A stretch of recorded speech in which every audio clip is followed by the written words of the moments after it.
This afternoon, we have the privilege and pleasure to host my friend and colleague, Dr. Martin Kramer, who will be addressing us this afternoon. Dr. Kramer, just to read his bio, I'm sure all of you have received it in the invite, but just to those of you who have not had the opportunity, Dr. Kramer is the founding and president of Shalem College.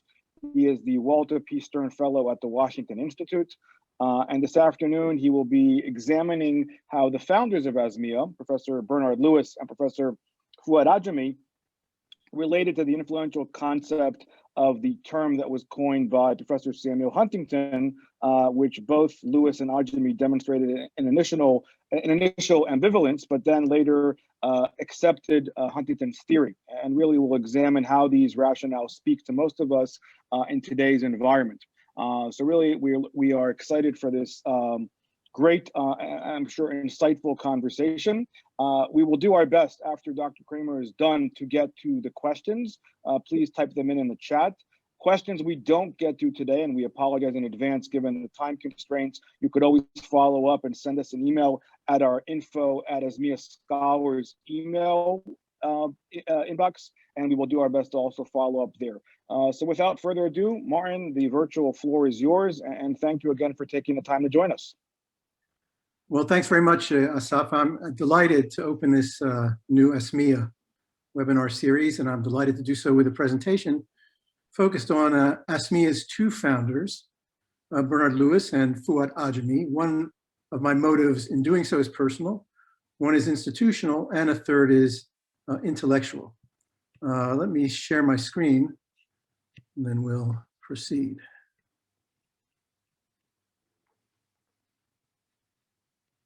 Okay.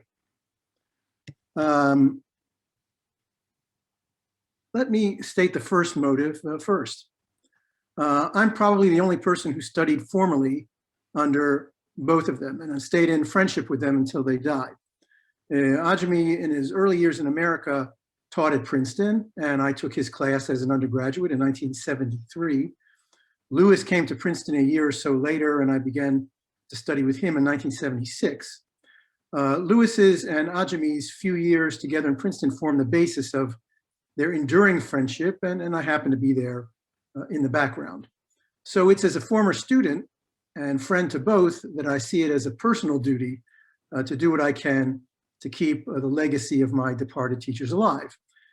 This would be a more difficult task had other giants come along in their place, but there isn't anyone in the field of Middle Eastern studies who's risen to the fore in America to compete with either of them as public intellectuals. The second motive is institutional. Both men together founded ASMIA. At the time in 2007, they were at the height of their public visibility. Both had received the National Humanities Medal in the White House the previous year. And they decided to lend their prestige to ASMIA out of a shared conviction. Lewis summarized it himself at the time, and I quote him: "The study of the Middle East and of Africa has been politicized to a degree without precedent. There is an acute need for objective and accurate scholarship and debate, unhampered by entrenched interests and allegiances. ASMIA will provide this," end of quote. Now, Lewis had a lot more to say about objectivity. It's another topic. But just to be clear, he never thought perfect objectivity was achievable. He did believe that one had to strive for it as an ideal, and he charged ASMIA with doing just that. Now, the third motive is intellectual. Lewis and Ajami proposed answers to recurring questions. What explains conflict in the Middle East? How central is Islam to politics? Is democracy possible? The answers they proposed were powerful and controversial, so much so that some academics have tried to erase them from memory and from syllabi and bury their ideas. Now, one needn't subscribe to all those ideas to agree that in the great debates over the Middle East, Lewis and Ajami framed arguments that remain potent to this day, and they deserve to be heard and preserved. So much by way of my motives. I now come to the central theme of my talk. In 1993, Harvard professor Samuel Huntington published an article in Foreign Affairs under the title, "The Clash of Civilizations?" ? His core argument, and I'm going to quote him, was this: "It is my hypothesis that the fundamental source of conflict in this new world," talk about the post-Cold War, "will not be primarily ideological or primarily economic. The principal conflicts of global politics will occur between nations and groups of different civilizations. The clash of civilizations will dominate global politics. The fault lines between civilizations will be the battle lines of the future." Now, this article unleashed a firestorm of commentary and became perhaps the most seminal academic intervention in the debate over the nature of conflict in the post-Cold War era, and was especially reinforced after 9/11. Now it's important to remember that the clash of civilizations hypothesis never won official endorsement. To the contrary, as President George W. Bush said in an address to the nation in 2007, and I quote him, "This struggle has been called the clash of civilizations. In truth, it is a struggle for civilization." But many believe that the war on terror was a euphemism and that the United States was somehow bent on fulfilling Huntington's prophecy. But my purpose isn't to reassess Huntington's thesis. It's to focus on a quotation in his article.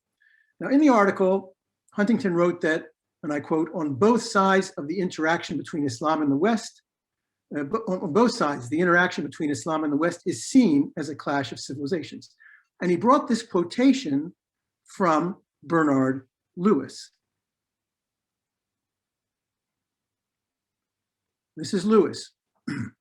"We are facing a mood and a movement far transcending the level of issues and policies and the governments that pursue them.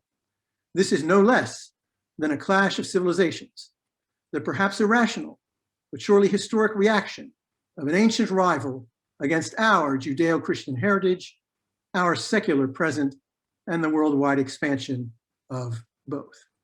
Now, in a footnote, Huntington located this quotation in Lewis's article, "The Roots of Muslim Rage," which appeared in the Atlantic Monthly in September of 1990. Now, this quoting of Lewis by Huntington led to the widespread conclusion that it was Lewis who came up with the clash of civilization, and he seeded Huntington with the idea. So when Lewis died in 2018, many obituaries gave him credit or blame for inspiring Huntington. As reported by the New York Times, Huntington borrowed the phrase for his article, crediting Mr. Lewis. The Washington Post obituary noted that Lewis had revived the phrase 2 years before it was popularized by Huntington. The Financial Times wrote that Lewis coined the phrase, which Huntington later popularized. The National Endowment for the Humanities proudly noted that Lewis's Atlantic article had originated in his 1990 Jefferson lecture in the humanities, and there he'd used clash of civilizations, a phrase, again, coined by Lewis and made famous by Huntington, and so on.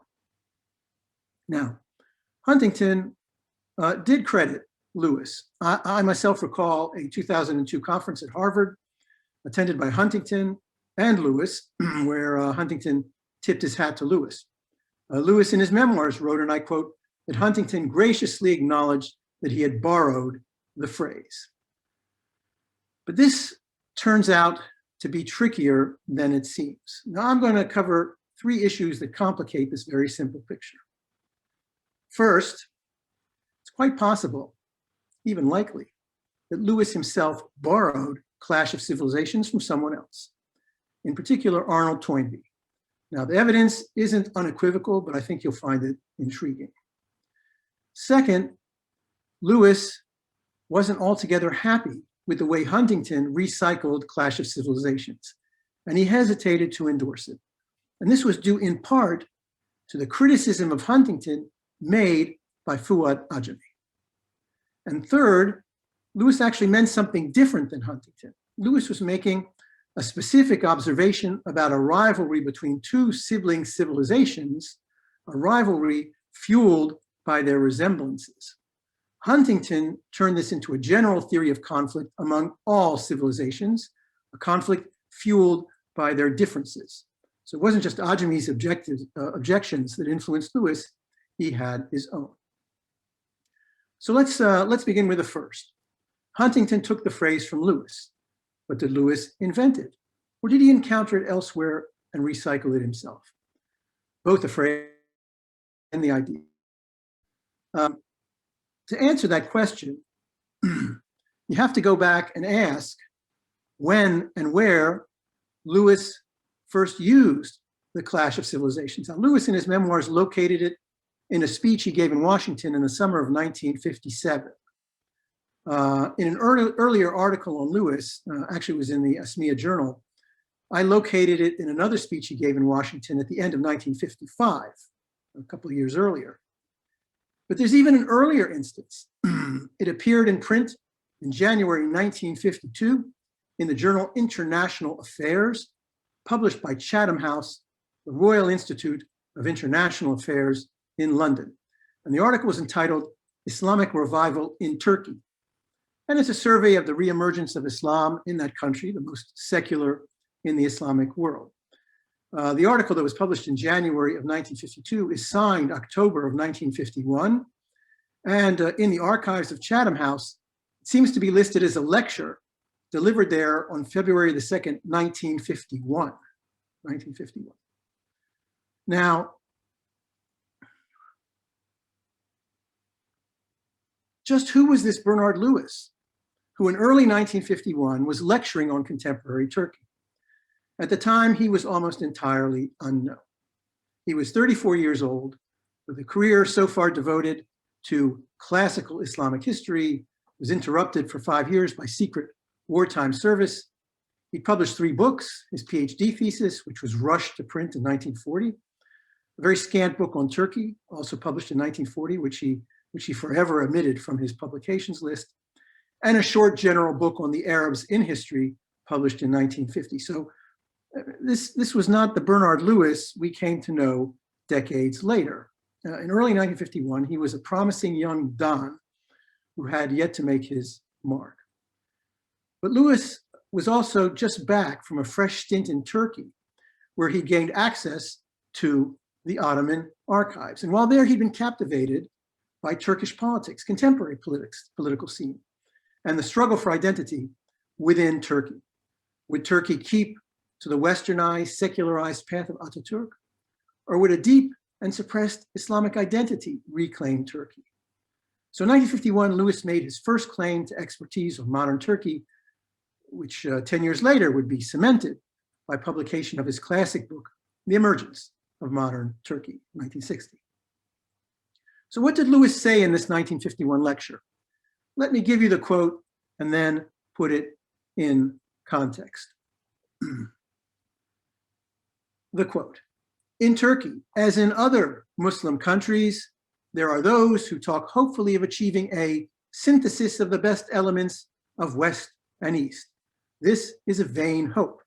The clash of civilizations in history does not usually culminate in a marriage of selected best elements, rather in a promiscuous cohabitation of the good, bad, and indifferent alike." Now, today, we're perfectly content to talk about conflicts among states, nations, parties, interests, races, that is, elements we regard as fundamental building blocks of identity. But civilization, as one such building block, is very much out of fashion. Decades ago, Western civ disappeared from curricula, replaced by world history or global history. And it's difficult to find academics willing to generalize about civilizations, whether Western, Islamic, or other. Civilization itself is deemed to be a Western construct, best placed in scare quotes. But in 1951, the idea of a world composed of civilizations and history as a struggle of civilizations had enormous resonance. Its great apostle was the British historian Arnold Toynbee, and its Bible was his many-volumed study of history. For 30 years, Toynbee had been preaching the message that, and I quote him, "Conflicts between civilizations are terrible because civilizations are the most real and fundamental forms of human society."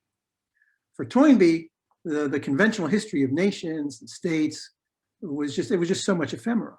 What really mattered were civilizations grinding against one another like these great tectonic plates.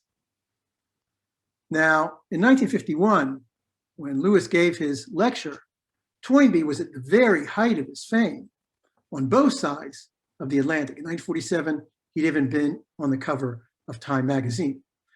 So Lewis undoubtedly knew all about the theses of superstar Toynbee, but then so did millions of others.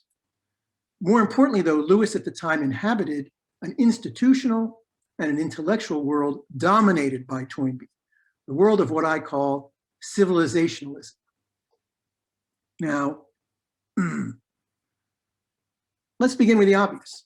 I said that Lewis delivered that lecture at Chatham House, the Royal Institute of International Affairs, and it appeared in International Affairs, the Journal of Chatham House. Why there? Well, because in 1950, Chatham House had commissioned Lewis to do a study of modern Turkey and the West.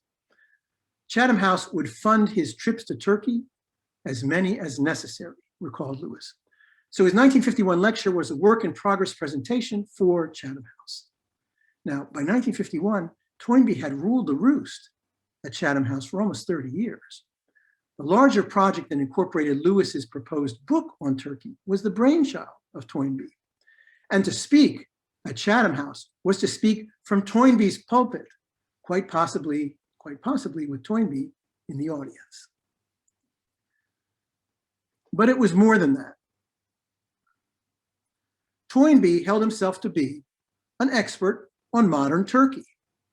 Though he'd been schooled in classical history, he'd gone out to Anatolia for 9 months in 1921 to cover the Greek-Turkish War, Turkey's War of Independence, for the Manchester Guardian.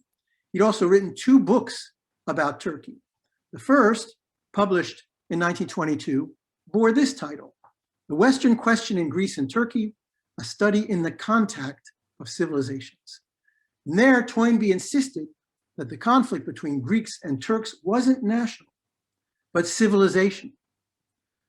There's a statement there that may even be the antecedent of the clash of civilizations. It appears in a passage about the Balkan War of 1912.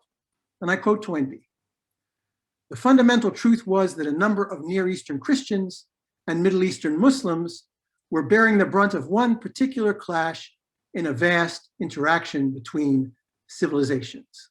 A particular clash and a vast interaction between civilizations. So what appeared to be a local quarrel was an aspect of something much bigger, of 2 civilizations in conflict. Now, Lewis certainly would have known this book and also its sequel, Toynbee's 1927 book entitled Turkey.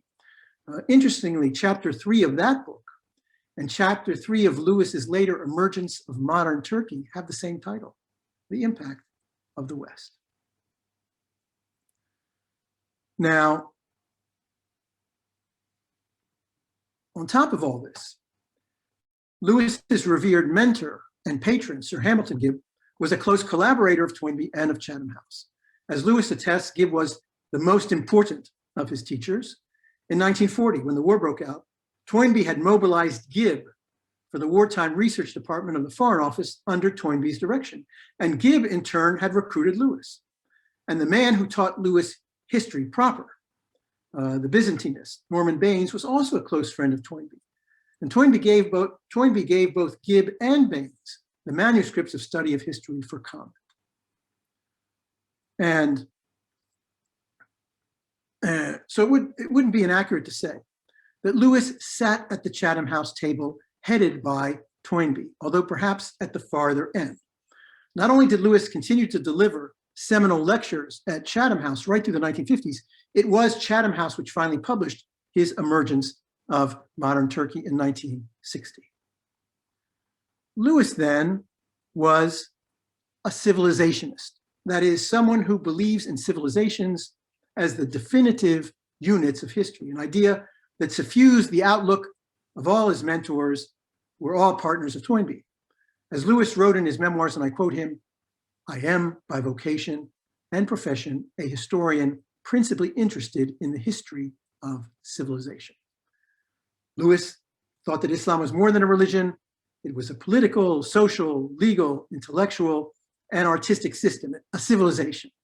As he put it in an interview, and I quote him, "Principally, I am interested in Islam as a civilization.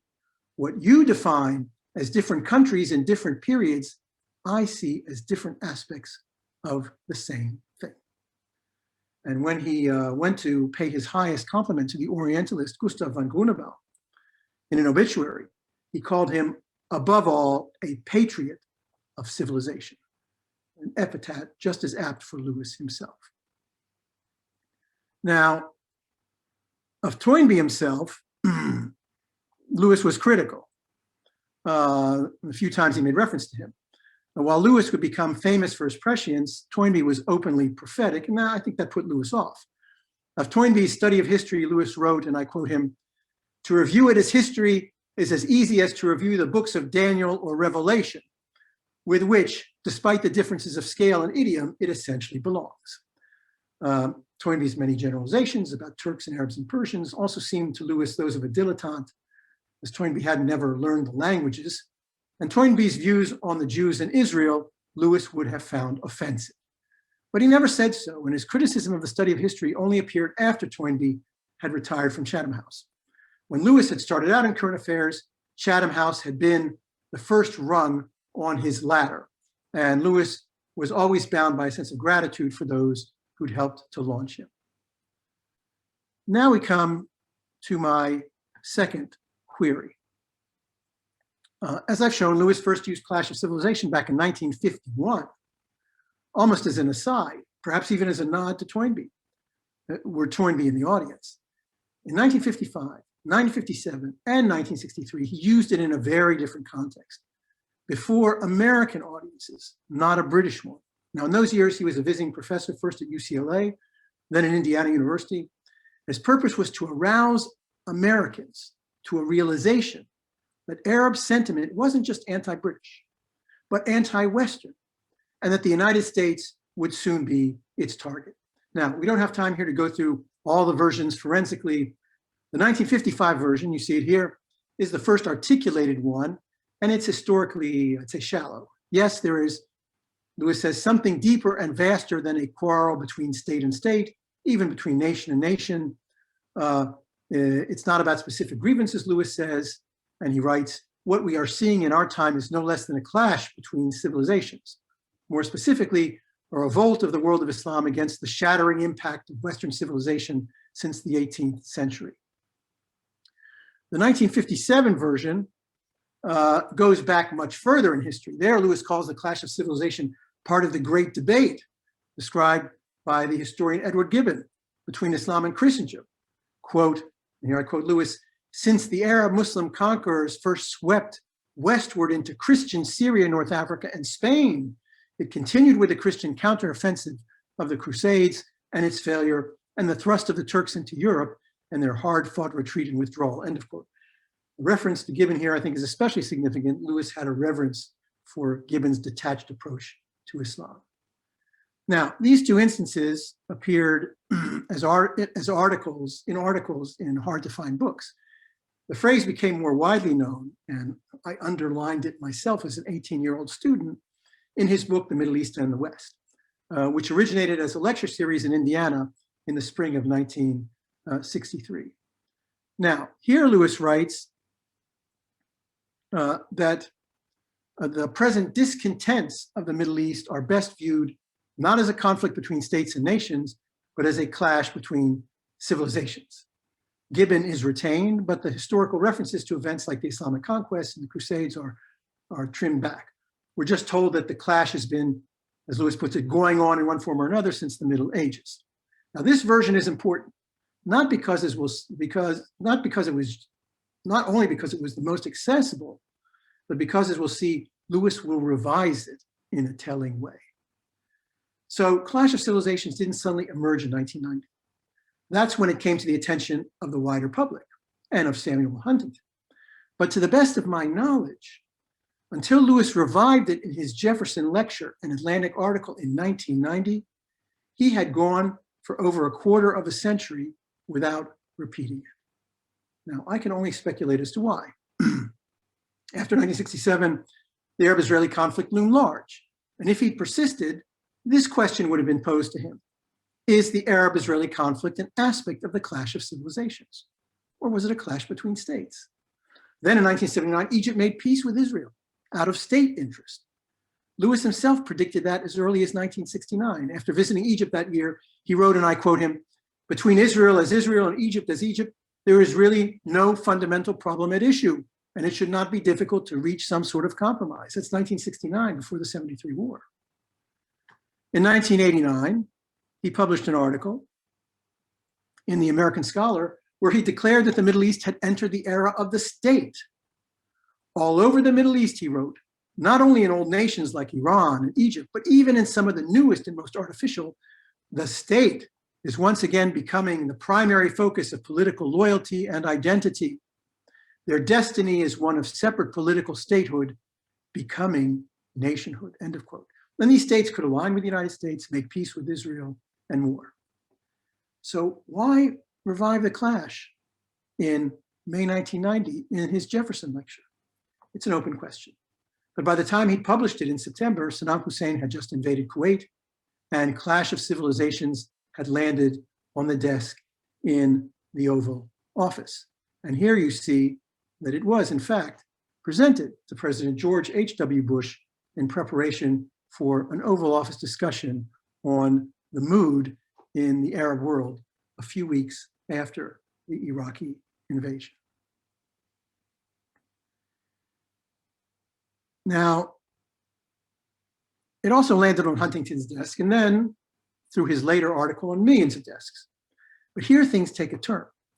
The most scathing criticism of Huntington's article was written by none other than Lewis's close friend and disciple, Fouad Ajami. It was published immediately in Foreign Affairs under the title The Summoning, and it's a full-throttled assault on Huntington's premise. Huntington is wrong, Ajami wrote.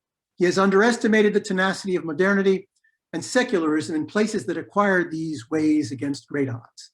And this, Huntington would have nations battle for civilizational ties and fidelities when they would rather scramble for their market shares. And worst of all, Huntington buys Saddam Hussein's interpretation of the Gulf War.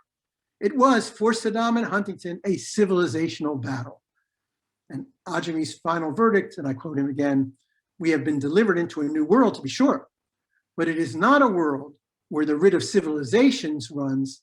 Let us be clear, civilizations do not control states. States control civilizations." Now, Ajami would later retract this view and say that Huntington had gotten it right all along. As he put it, and I quote him, "Huntington's thesis about a civilizational clash seems more compelling to me than the critique I provided at the time." But he wrote that only in 2008. 15 years later, in 1993, when Ajami took his tongs to Huntington, he'd grown very close to Lewis. And it's impossible that his criticism of Huntington hadn't affected Lewis. The striking evidence you'll find the following year, 1994, when Lewis revised his 1964 book, The Middle East and the West. Now, as I've said, until the Atlantic article, and for 25 years, this had been the most accessible version of his Clash of Civilization formula. The 1994 revision of the book was retitled The Shaping of the Modern Middle East, and it had this sentence: "We shall be better able to understand the situation if we view the present discontents of the Middle East not as a conflict between states or nations, but as an encounter between civilizations." Encounter had replaced clash. Now, I spotted this almost immediately, and I asked him about it. Clash, he told me, in his words, was too harsh. After Huntington used Clash of Civilizations, Lewis never used it again. In his two post-9/11 bestsellers, What Went Wrong and The Crisis of Islam, it doesn't appear. The first edition of What Went Wrong had a subtitle that was very much in the In the Lewis tradition, Western impact and Middle Eastern response. This impact and response, a derivative of Toynbee's challenge and response, skirted the whole question of the unending clash, and Islam didn't figure here at all. In the paperback edition, the subtitle changed. It became The Clash Between Islam and Modernity in the Middle East. Now, obviously, this wasn't Lewis's first preference. The first preference was in the first edition. But I'm guessing that the publisher wanted to put clash and Islam on the cover to boost sales, and Lewis agreed. Even so, notice that the clash isn't between Islam and the West, between civilizations, but between Islam and modernity. It's a compromise formula that leaves Lewis's reservations about Huntington intact, although just barely. And now I come to my third and last question. What, beyond Ajami's view, was Lewis's reservation? What did he mean by too harsh? Huntington had gone further than Lewis, presenting the clash as a struggle among all the world's civilizations, fueled by cultural differences. Lewis had something else in mind. He held that Islam and Christendom, and later the West, were unique rivals, not because of their differences, but because they shared so much.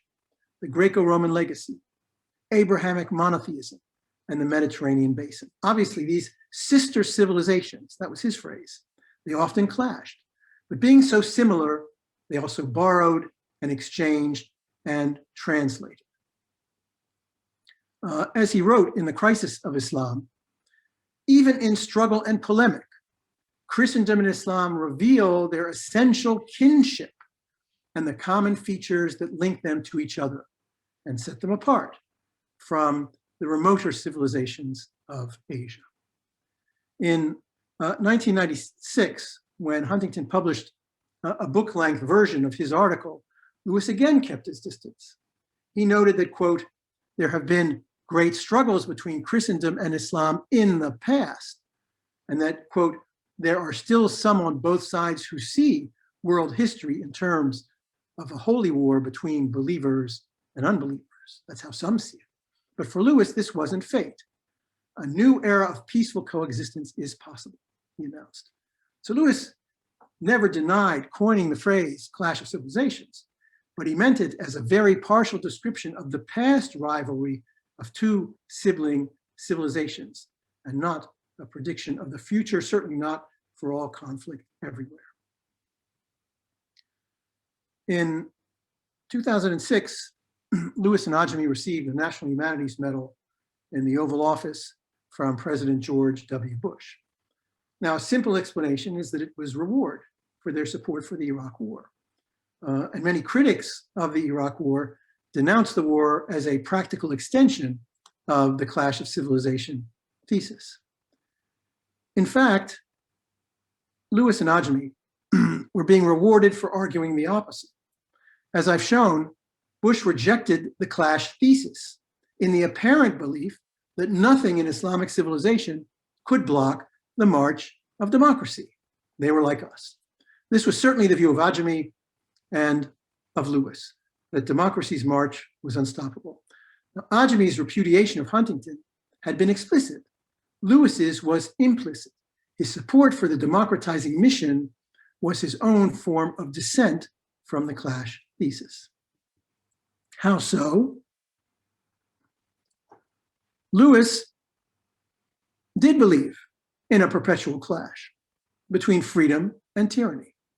The threat to freedom could emerge from any civilization, including, obviously, Europe's, as he himself, as a veteran of World War II, knew perfectly well. And democracy could take root in any civilization despite its origins in Europe. Anyone, he asserted, I'm quoting him, anywhere in the world could develop democratic institutions of a kind, end of quote. Moreover, dictatorship was, as he put it, very alien to the foundations of Islamic civilization. And Iraq, he wrote in 2008, as it moved shakily to a kind of democracy, quote, proves what is often disputed, that the development of democratic institutions in a Muslim Arab country is possible, end of quote.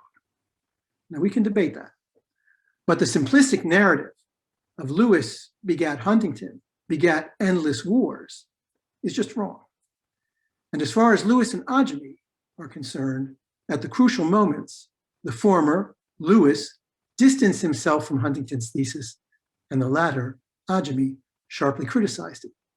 Lewis in his memoirs did say that Huntington had made, and I quote him, a real contribution to our better understanding of one of the great problems of our time. And perhaps he knew that Huntington's name would figure in every one of his own obituaries, and it would serve to offset the inevitable mention of Edward Said. And Ajami, as I've said, ended up saying that Huntington got it right. But this was all very late in the day. When it mattered, the clash thesis gave them down.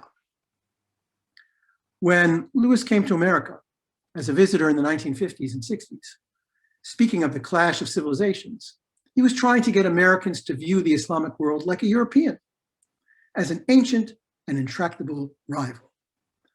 After he settled in America, he ended up seeing Islamic lands like an American, as places ripe for reform and democracy. And the same for Ajami.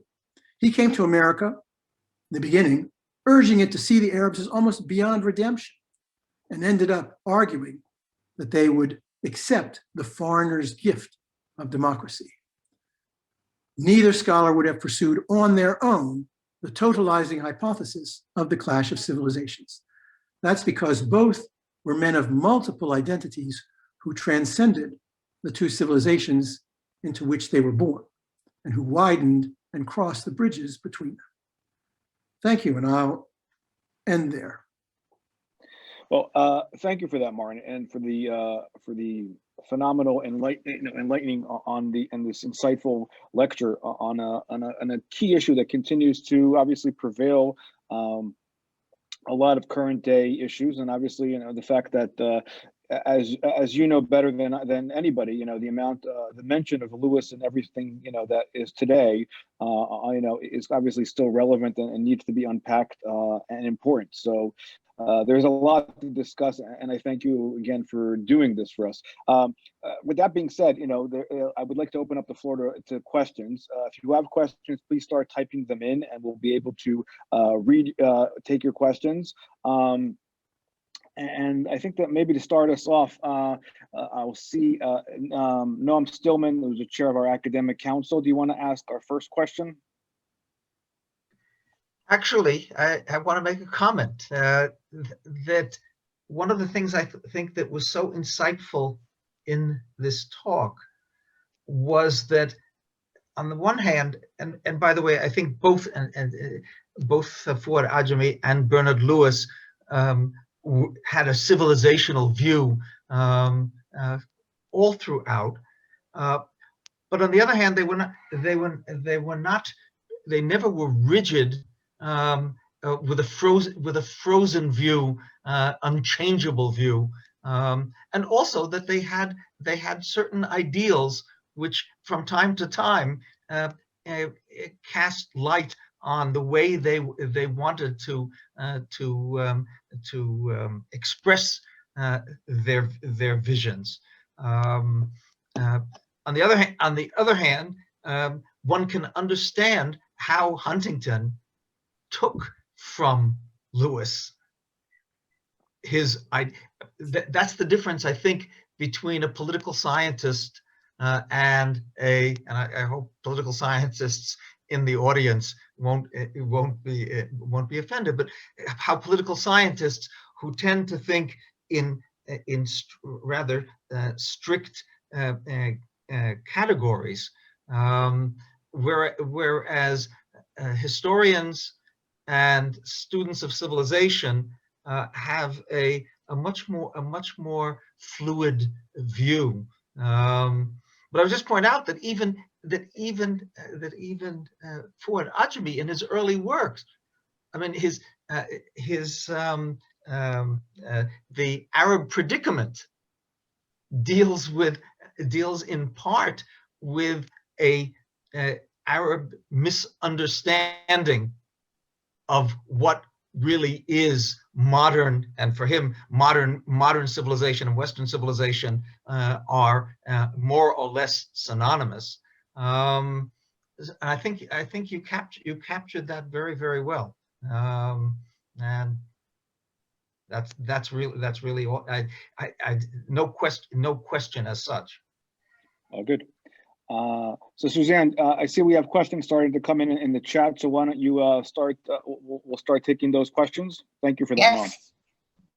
Yes, we do. Okay, the first question I have here is from Professor Frank Salome. He writes, is the question one of clash or death of civilizations? A genealogical approach to history reveals civilizations going through birth, life, apex, decline, and death. So I guess my question is, are we talking about a clash between East and West, or simply a death, or one civilization, the West, and the vitality of another, Islam? Self-abnegation, if not hate, defines Christendom today, whereas self-love and confidence defines Islam. Thank you, Frank. Good to hear that you're in on this call. It's a little more complicated than that when it comes to Lewis. Lewis was a historian.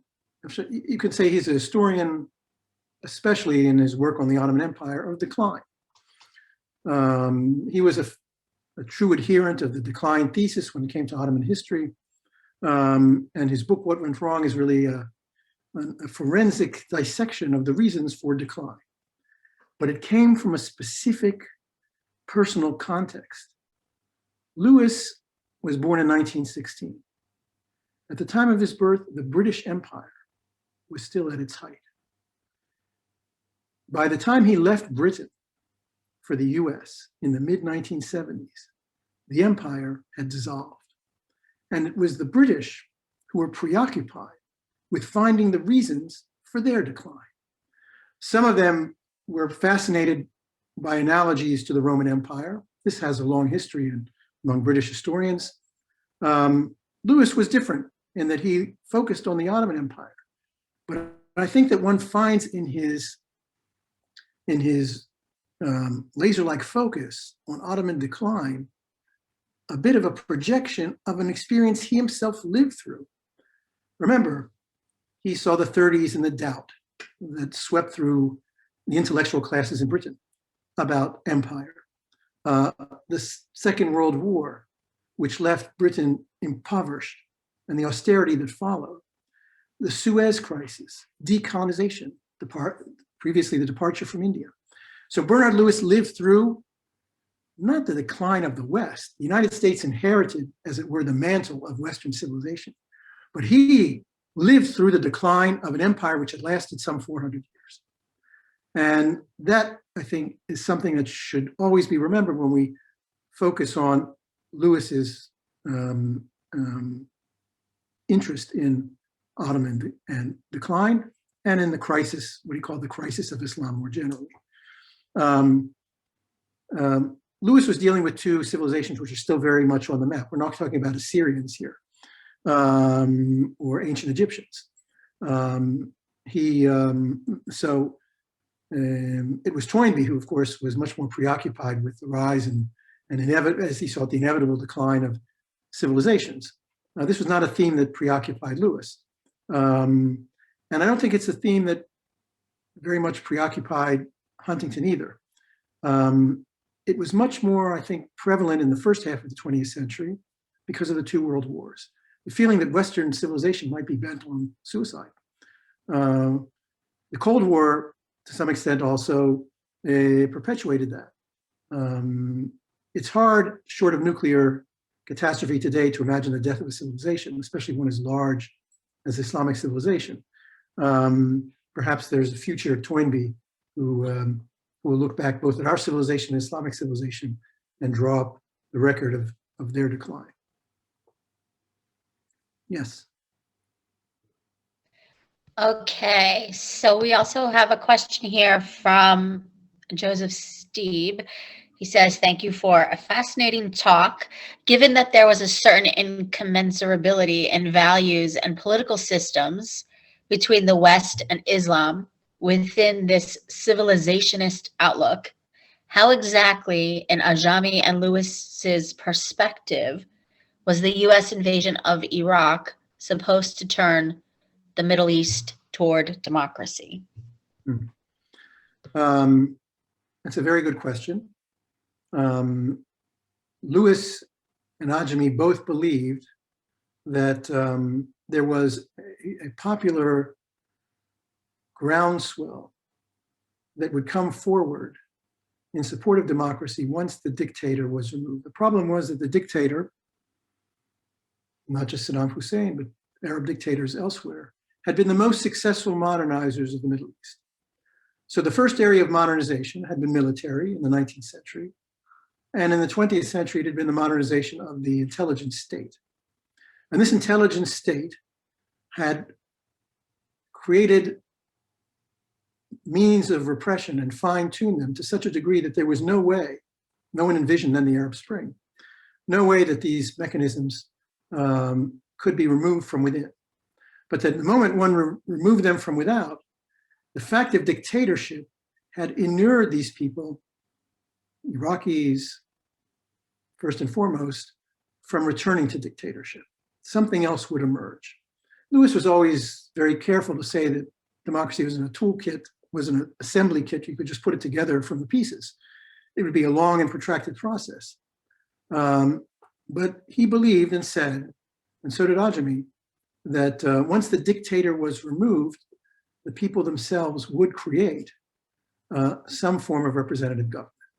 Now, it happened. It was messy. The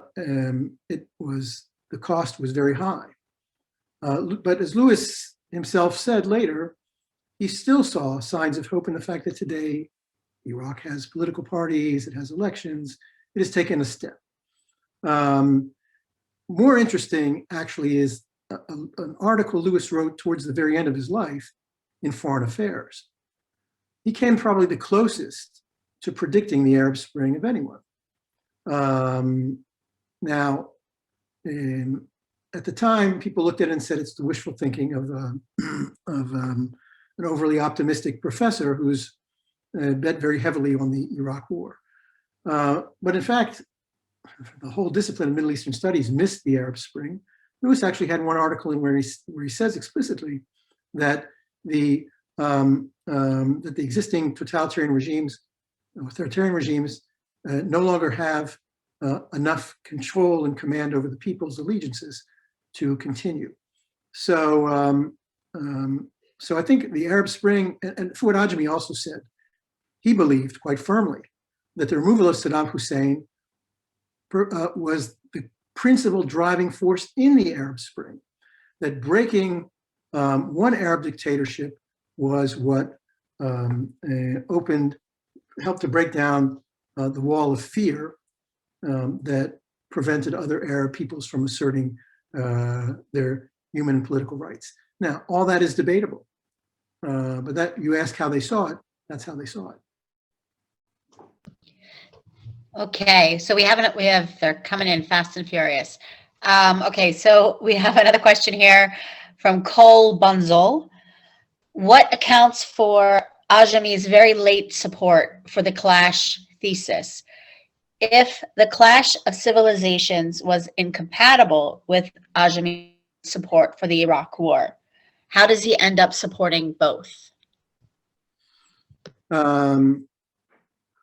I'm a bit perplexed by his 2008 article in the New York Times, I think in the review section, in which he backtracked. He said, I made a mistake. Huntington was right.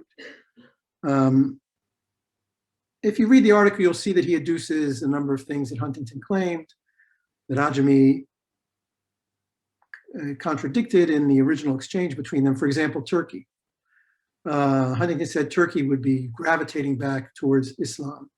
In 1993, Ajami said there was no way that would happen. That looked very different in 2008.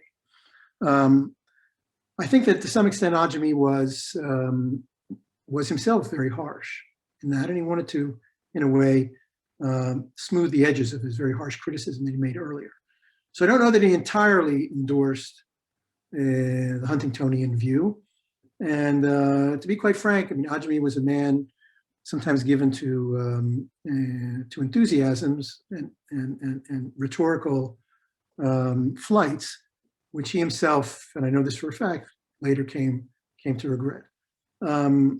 So I think that he, and of course, 9/11 intervened between these two events, these two writings. But I do think that overall, if one looks at the position of Ajami, he probably, on the spectrum, came down much closer on the side of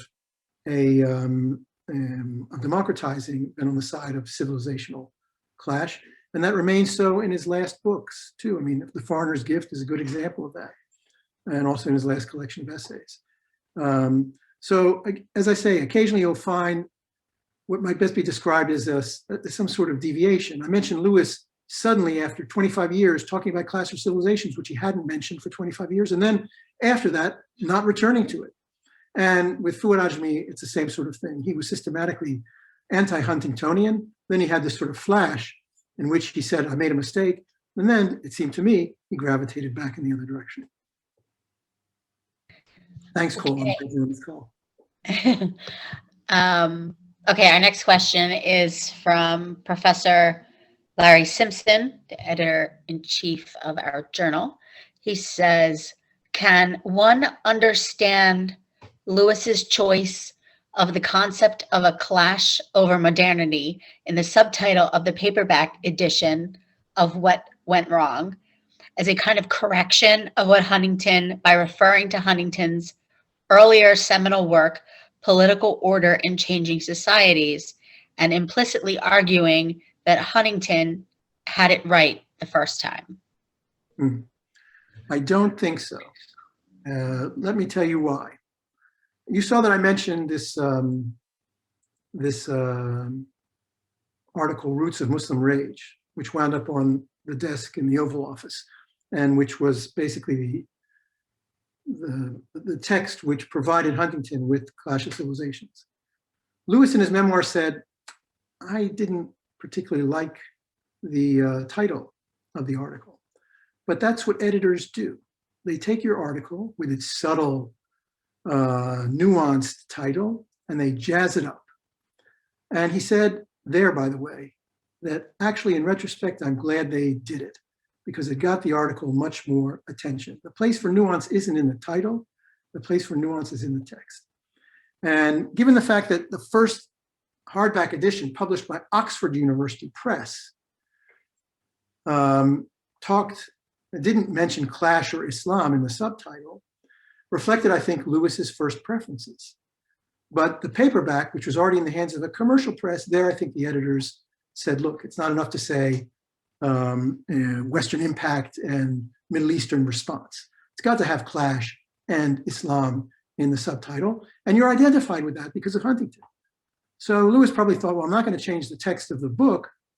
I'm not going to in any way accommodate that, but certainly the title, which the book buyer sees opposite him in the store, on there I could be more flexible as long as I do it on my terms. And his terms were that it would not say, it would not explicitly say Clash of Civilizations or clash between Islam and the West, clash between Islam and modernity. And that's something very different. Modernity is not exclusively Western. Modernity is something that doesn't have civilizational depth. It doesn't go back to the Middle Ages. It's something of our time. So, so there I would be, of course, we're all speculating here. But, and I don't think that Lewis was that was immersed in the writings of Samuel Huntington. I don't think that he knew him personally all that well, like just passing acquaintance, and it wasn't his field. So I would be skeptical about whether that argument would hold. Okay, we have a couple questions that are similar, but here's one from Jack McKay. He writes, how does the recent Abraham Accords change the narrative of conflict between Islam and the West? well, the Abraham Accords are an interesting example of the role within Islamic civilization of minorities, which open portals to Western civilization. That's basically the story of the Gulf Arab states. If you look at, in Lewis's time, those portals were places like Alexandria, Beirut, Haifa, Izmir, Mediterranean port cities. And in these Mediterranean port cities, you had an amalgam of people. You had minorities, some of them Muslim, some of them local, some of them foreign. You had Muslim elites all interacting in order to open windows to the West. Nationalism destroyed them. Nationalism in Egypt, civil war in Lebanon, and nationalism in Turkey closed these portals. And they've opened up in our time along the Persian Gulf. The Persian Gulf today is what the Eastern Mediterranean was then. The place where interchange, commerce, ideas, foreigners, capital all flow freely. And in a way, Israel linking up to the Emirates is a case of creative minorities, one Jewish and one Arab Muslim, coming together to open this portal still wider. And by the way, it's important to remember those Arabs in those Gulf countries are minorities. In fact, so important was it to them to open these portals to the world that they allowed themselves to become minorities in their own countries, not citizen minorities. I mean, the others who are there are not citizens. They're in fact minorities, 12%, 15%, 20% of the population, depending on which Gulf country you're looking at. So the Abraham Accords, in a way, are a challenge to the civilizational thesis, because here you have very much a cross-civilizational cooperation in which Jews and Muslims cooperate in order to open still wider to the outside world. Okay. This is a question from Stephen Baines. It's perhaps the concept of, in quotes, clash of civilizations resulted from a certain confusion between politics and culture? Question mark. I'm not sure I understand what the question means. I'd only say, even going back to Toynbee, he thought that that civilizations were in fact political units in a sense. Yes, there were states, there were nations, but in the end, there was the to and fro of states and nations was fraught. And what was really important was civilizations. And civilizations, in a sense, leverage states to do their bidding, to extend their values, extend their religions, extend their ideas. So civilizations, in that view, were very political entities as well as cultural entities. It was Ajami arguing against that, who said that basically it was states that use civilizations, not civilizations that use states.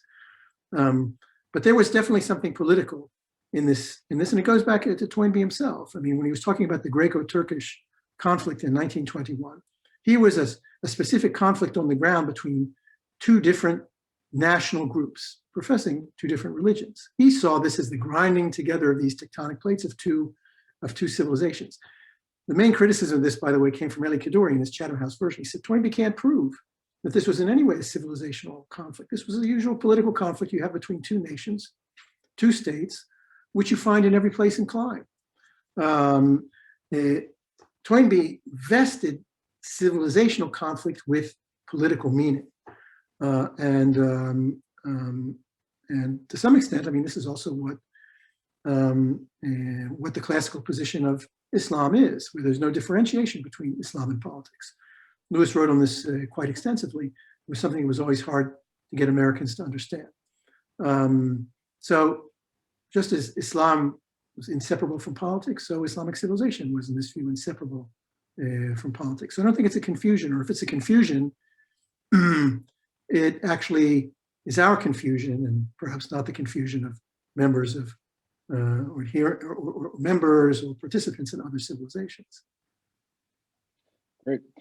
Thank you for everything, Martin. I want to be cognizant of your time, and obviously, you've given us a lot of time today, and there's obviously a lot more to discuss, and I hope that we will continue the conversation. So I really want to take the opportunity to thank all the attendees for coming and joining us this afternoon. This is a sample of what I hope will be the beginning of further conversations and the kind of talent that we will be showcasing at our conference in November. Hopefully we can do it in person. But above all, I really want to thank Martin for taking the time to talk to us this afternoon. This is a critical issue, and obviously all of us who see ourselves as disciples of Ajami and Lewis, these are critical issues that continue to be relevant today, and even more so as time goes by, I think. And so there's a lot to discuss and a lot to continue. So so thank you again, and thank you everybody for joining us. And please be on the lookout for future events, which we will continue to promote, and we will talk again soon. So everybody have a good afternoon, a good evening in Israel, and everybody stay safe and healthy.